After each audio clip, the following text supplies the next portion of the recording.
Matuloy na nga kaya ang pag-trade dito kay Maverick Misi dito sa Terra Firma Jeep kapalit ni Stephen Holt.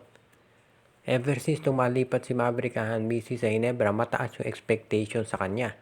Pero unfortunately, dito sa serye kontra Meralco, nakita natin na hindi consistent ang laro ni Misi.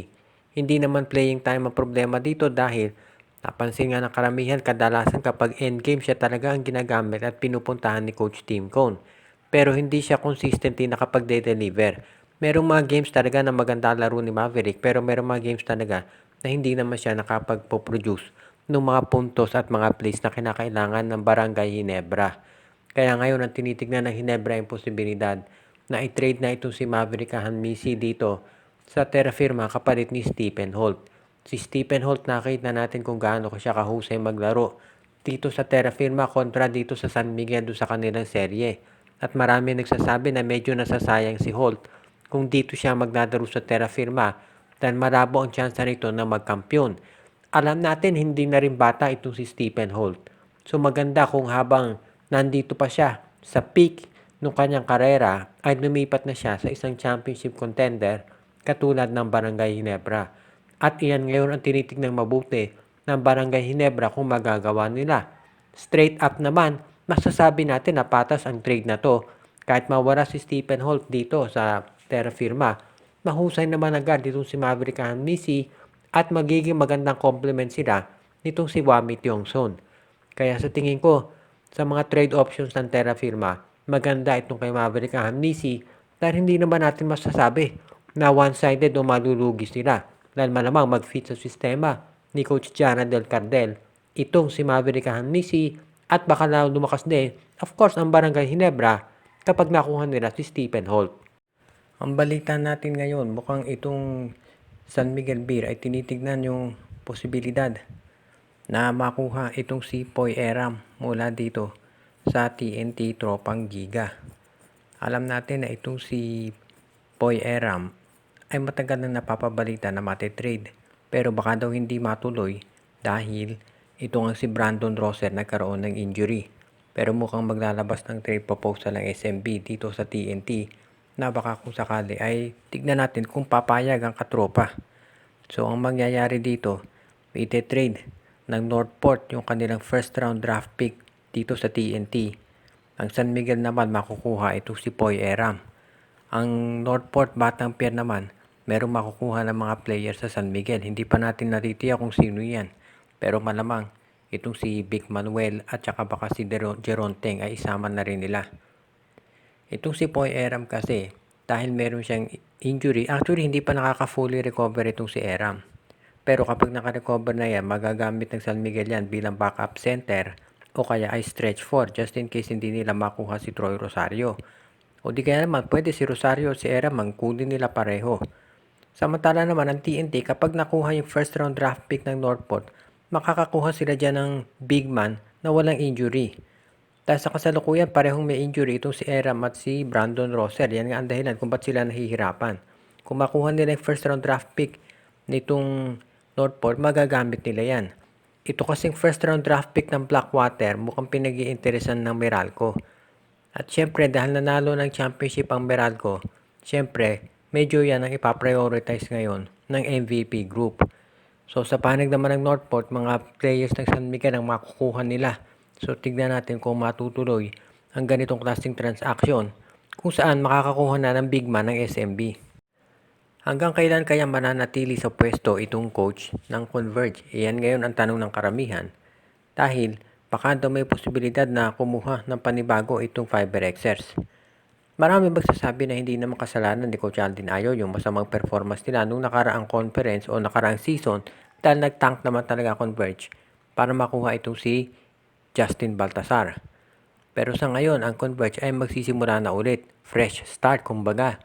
So ang tanong, baka kinakailangan din nila ng panibagong coach.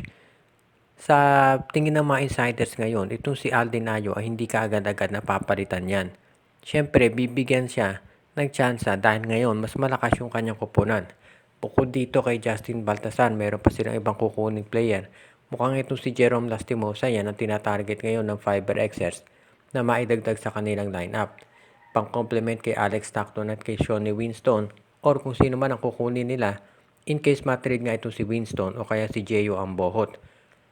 Of course, dahil ngayong mas malakas na ang Converge, natural lamang na mas mataas na ang expectations dito kay Aldin Ayo.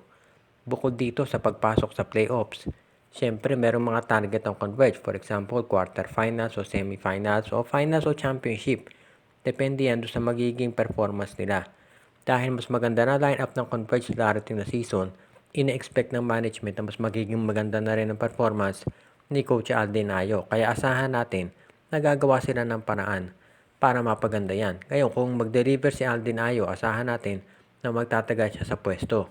Pero, kung sakaling mababa pa rin ang performance ng Converge o ma-disappoint, asahan natin na papalitan niya agad ng management. Dahil syempre, hindi sila nag-invest sa mga high quality players para lamang ma-eliminate ang maaga. Seryoso ang Converge na manalo ng kampyonato, kaya abangan natin ang mangyayari ngayon.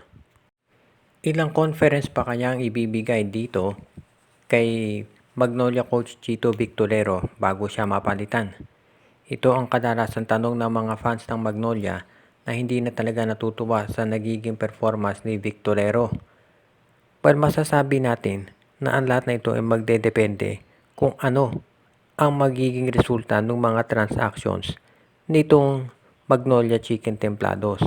Dahil syempre kinakailangan din ni Coach Victorero na i-upgrade yung kanyang lineup. Kaya ititignan natin kung ito ang mangyayari ngayon dahil sa kasalukuyan, itong Magnolia wala pang natutuloy doon sa mga trade transactions nila dahil iniintay din nila kung ano naman ang magiging aksyon nitong San Miguel Beer at ng Barangay Ginebra. Sa ngayon, ito si Chito Victorero at ang Magnolia Chicken Templados, meron silang mga trade proposals pero on hold pa yan dahil hindi pa natin alam kung ano mangyayari dito sa kanyang sister teams.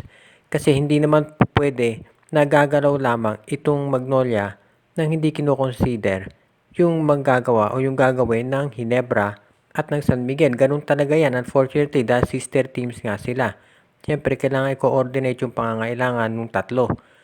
So, sa ngayon, kapag nakakuha ng mga bagong players, for example, itong Magnolia, kinakailangan naman bigyan ng time ito si Victorero na magamit ang mga yan. So, hindi siya kagad matatanggal sa pwesto. Titignan muna nila yung performance nito dito sa mga darating na conference. Ngayon, of course, alam natin medyo iba sitwasyon dito sa San Miguel dahil malakas na yung line-up nila. At yan ang dahilan kung ba't malakas yung ugong-ugong na baka itong si George Gallant ay mapalitan agad.